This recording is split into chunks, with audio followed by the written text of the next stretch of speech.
everyone. Welcome to the latest update on the ice mining app. Stay tuned for exciting details, and if you're new to this channel, remember to like, subscribe, and watch the video till the end without skipping any part. Now let's talk about ICE Network latest update. The ICE community has made a significant shift in its coin distribution from Ethereum to Binance Smart Chain, BSC, aligning with user preferences.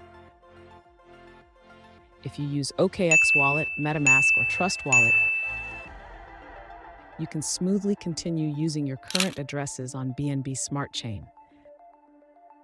Just make sure to update your address in the ICE app if necessary.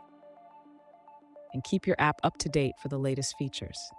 Soon, ICE Network Coin will be on the market, and its value will be shared with the community. The innovative blockchain technology is paving the way for a decentralized future. Thank you for watching my video.